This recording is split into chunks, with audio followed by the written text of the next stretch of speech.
I'm Dr. Erik Byker, and I'm very happy to be part of the Bangalore University Conference. I'm going to share my screen and a little bit about my presentation, which is entitled Developing Global Competencies and Technological Skills in Teacher Education Through Globally Networked Learning. So to get started, I would like to just extend my gratitude to Bangalore University and to the conference organizers for this opportunity to be a resource person. Thank you especially to Professor Dr. Jayakara, Sri Sheikh Latif, and Dr. M. Narayanaswamy for the opportunity. I'm happy to spend a little time with you to talk through my connection to Bangalore and also what I've been doing since my time there, which happened about 12 years ago or so. I did my dissertation research in Bangalore on the Bangalore Challenge in relationship to how computer technology and educational technology were being integrated in schools across the Bangalore region. So since that time, I am now a full professor in the Cato College of Education and Honors College at UNC Charlotte in Charlotte, North Carolina, United States. I am also the executive director of the GREET Center here at UNC Charlotte. The GREET Center stands for the Global Ready Research and Equitable Education and Teaching Center. The GREET Center is a research center focused on helping to prepare teacher candidates and undergraduate students with research skills. And we are now a hub in the state of North Carolina and also around the world for developing global competencies among educators and undergraduate students. So what are global competencies? The Asia Society has laid out 4 competencies that they have identified as very important for educators and future teachers. These competencies are investigating the world, recognizing perspectives, communicating ideas, and taking action. As part of the development of global competencies, my own research and work is now on how to best prepare teacher candidates for being globally ready. I have developed this theory, this conceptual framework called critical cosmopolitan theory, and it combines the 4 Asia Society global competencies with Paulo Freire's notion of what does it mean to be a critically conscious person and educator. The alignment also has a social component as students and teachers recognize how global citizenship is situated in communities.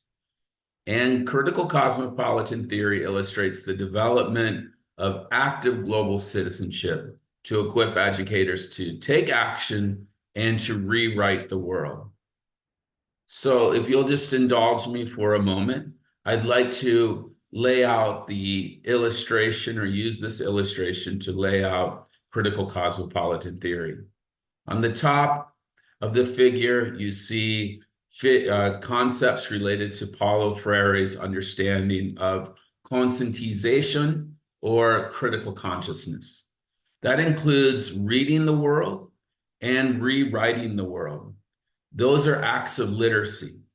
And when I talk to my students and teacher candidates about the development of global competencies and the research that I do on global competencies, I have found the teacher candidates especially are very good at siloing the different competencies. They can understand what does investigating the world look like. They understand what does it mean to recognize perspectives, what does it mean to communicate ideas, and what does it mean to take action? What they're still developing an understanding for, though, is what do all these competencies have in common? And that is the question. What is really the purpose of global competencies? This is where Paulo Freire can be very instructive for us. because Paulo Freire's work is about these acts of literacy. That when we develop global competencies and when teachers and educators develop global competencies, they're actually moving towards a critical consciousness of the world, being conscious of the world and being prepared to take action to make the world a better place. So that's what critical cosmopolitan theory is, and it's about marrying the ideas of the Asia Society for Global Competencies with Paulo Freire's acts of literacy. I'm right now doing this through a globally networked learning project. Globally networked learning is an international virtual exchange and a collaborative approach to learning for students and instructors around the world.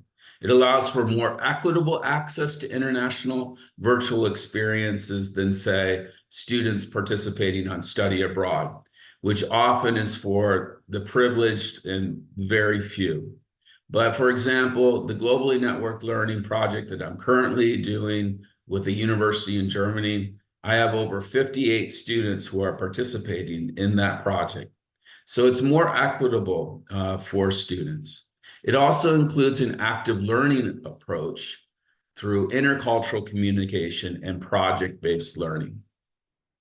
So right now, I have conducted several GNL projects in Kazakhstan or with the university in Kazakhstan, as well as the university in Germany. And I'm always open to partners in India too. The focus for our globally networked learning is on the Sustainable Development Goals. As you probably know, the Sustainable Development Goals are 17 goals established by the United Nations in 2015.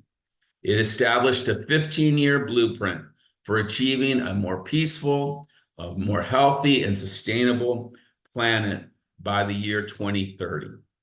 And while the SDGs are vital for the global community, many young people, including undergraduates and teacher candidates, have little to no awareness of the Sustainable Development Goals. At least that's what I find here in the United States. The same may be true in India. It's also important, since I'm situated in the Cato College of Education or Cato College of Education, is to see what is the relationship between SDG number 4, quality education, in relationship to the other 17 goals. And I argue that quality education is one of the most important goals to achieving the other SDGs. That means that you need to be educated, and we need to help promote the education of our undergraduates, of our young people, in order to achieve these the target areas and the 17 Sustainable Development Goals. The GNL project, with a focus on the Sustainable Development Goals, provides an 8-week type of collaboration, which is online. It includes synchronous webinars, including icebreaker type of activities, as well as I mentioned earlier, project-based learning around a comparative and international research project, and also opportunity for the students to present to one another in a comparative and international way about a sustainable development goal that they have selected. We use a variety of technologies in order to facilitate the globally networked learning, including a learning management system called Canvas, using Google Tools and Moodle, which is another learning management system, as well as Zoom. Students also stay connected through WhatsApp and other ways of connecting through text and chat, but WhatsApp seems to be the most popular. As I mentioned earlier, the globally networked learning includes an artifact creation, which is a comparative and international research poster in order to be able to compare the progress that the United States and Germany, for example, are making on the Sustainable Development Goals. Here's a flow chart that kind of outlines the timeline for the globally networked learning that I've done before. And this is a timeline reflected with the university I work with in Germany. And again, it's about an 8-week time period where students are able to conduct research and share opportunities on webinars to discuss the Sustainable Development Goals that they're studying. Here's an example of the artifact that they create, a research poster, which has, again, the comparative international framework for investigating the Sustainable Development Goal. The one you see here is on SDG number 4, but I also opened it up for other SDGs that the students can explore. So I'd like to share this video with you from Mahita Sadula, who is one of my communication consultants or student leaders who help to facilitate this globally networked learning. Let's take a moment to listen to Mahita. Hello, everyone. My name is Mahita Sadula, and I recently graduated from UNC Charlotte. I worked as a communication consultant as a part of the GML project at UNC Charlotte. My role is to help students with their writing and speaking assignments, including GNL-related assignments. For this GML project, students selected one of the United Nations 17 Sustainable Development Goals and wrote a comparative executive summary paper and created a corresponding research poster between Germany and the United States. I believe it is important to have included the SDGs with this GML project because the main purpose of these goals is to create a more sustainable planet by tackling environmental, political, and economic challenges. Students were able to gain a deeper understanding of the SDGs and respect for new countries and cultures while developing global and international competency skills. They were able to research different ways we can approach the SDGs and also able to gain increased awareness of their agency as global citizens by researching these SDGs. From an undergraduate perspective, I believe that the design and overall setup of the GML project was effective. For example, in order to assess students' learning and the development of global competencies, we used a pre and post survey. Students anonymously share their experiences with the GML project and what they have learned in regards to the SDGs and global competencies. We were able to compare the results from the pre and post surveys and examine how their perceptions of global competencies has changed since the beginning of the course. Other technical features that were beneficial were Zoom and Google Drive, which help students from Germany and the United States effectively communicate and collaborate on GML projects together. Thank you so much, Mahita. And that provided a bit of perspective about what outcomes were met and how the GNL project worked. So I'd like to talk about some more of those outcomes from GNL and to encourage you to be considering ways that GNL and globally networked learning could provide opportunities for your students, teacher candidates that you may work with, to broaden their global competencies as well as participate in an international type of virtual exchange. What I noticed from my participants and the data that I collected showed that they developed greater intercultural awareness and also developed these 4 global competencies of investigating the world, recognizing perspectives, communicating ideas, and taking action. They also developed a greater understanding of the SDGs, and they were better prepared, the participants reported, to educate their students about global issues and about the SDGs. And then the final outcome was related to being more equipped with research skills because of participating in the SDGs. Now, I'd like to close with a focus, if you would, on a scholar who lives in Bangalore, Miss Abigail David. And I'm going to be doing a little bit of an interview with her that I will queue up in a moment. But Miss Abigail David, she'll share a little bit about her work and then her future plans. And I think it's always good to be able to share these local connections and local scholars with you. So I'm really happy to be able to share more about Abigail David's story. And then before I cue that up, again, I'd like to give thanks to Bangalore University and much gratitude to the conference organizers for this opportunity to be a resource person. I hope that you enjoy the rest of your conference. And also, I want to just extend my best conference wishes and wish you all good health and well-being. Here's my contact information, and enjoy the rest of the conference. Now, here's Abigail. All right, so it's my pleasure to introduce to you all Miss Abigail David.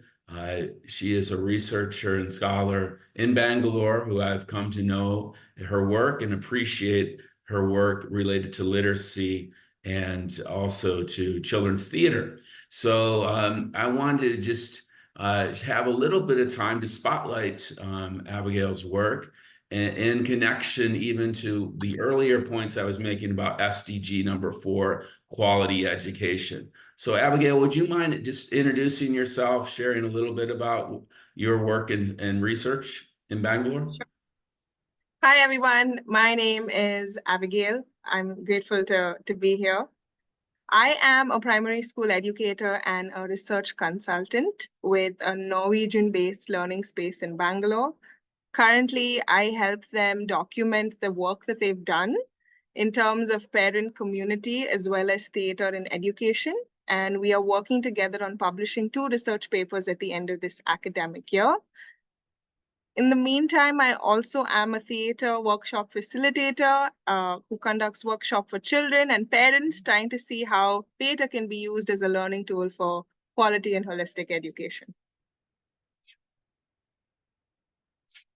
Very good. So if you were to make a linkage to quality education, what does that look like in your own work and research right now in terms of determining or providing for a more holistic type of education related to quality education? So for me, when I think of quality education, I currently we live in a system where quality education is 100 out of 100 on an exam paper, right? But for me, I'd like to change that whole perspective in the Indian education system and look at 2 distinct tools we could use, theater and storytelling, and how we could help families and schools realize, right, the significance and importance of these tools, because it's linked to holistic development, but you could also link it to literacy, physical movement, creative development. And that's how I see quality education playing a role, right? If you bring in theater and storytelling into a children's classroom, they want to come back to school, right? And if you involve families into the process, they're so curious as to what did my child learn? So I feel that if I could bring those 2 tools into an education space, that would contribute and leave a mark into a quality education system for a child. Yes, agreed. And then, Abigail, could you talk a little bit about connections to comparative and international frameworks, or how comparative international research has been informative for your own work in scholarship?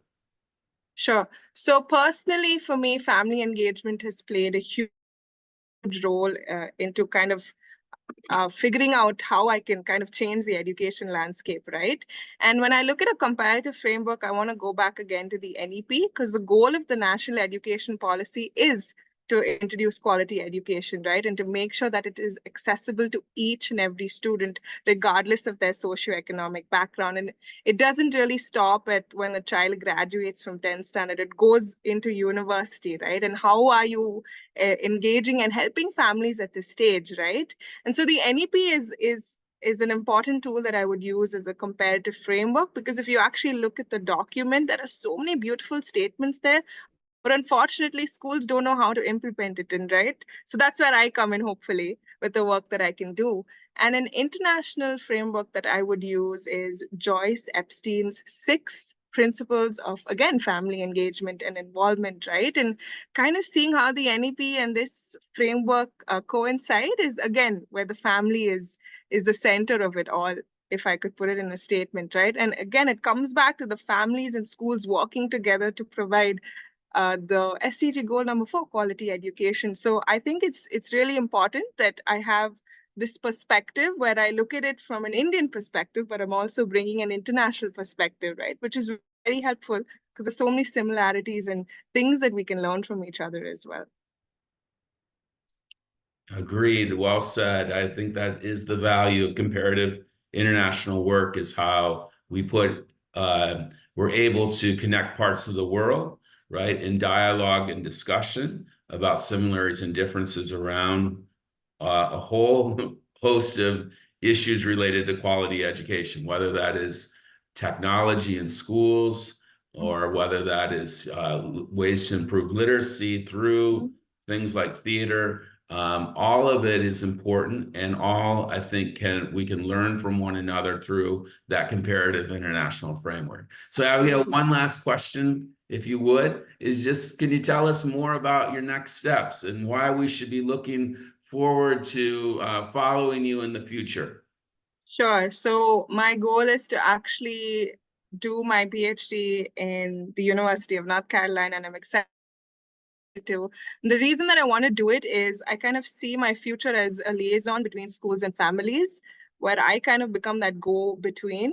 If a family has a problem, they come to me, and I kind of help the schools understand how we can both help each other, right? And at the end of the day, the child is important.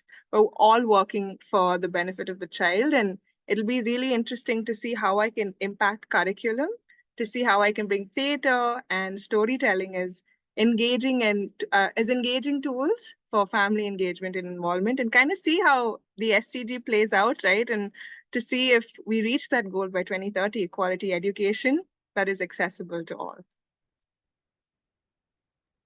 Well, thank you so much, Abigail. I really appreciate it, and I look forward to warmly welcoming you to University of North Carolina at Charlotte, and also want to just extend invitation to folks who are listening that keep your eye on Abigail. She is a great scholar and someone I think who will be very informative for future work and research in her area and special field. So thank you for joining us today. Thank you so much. Thank you for having me.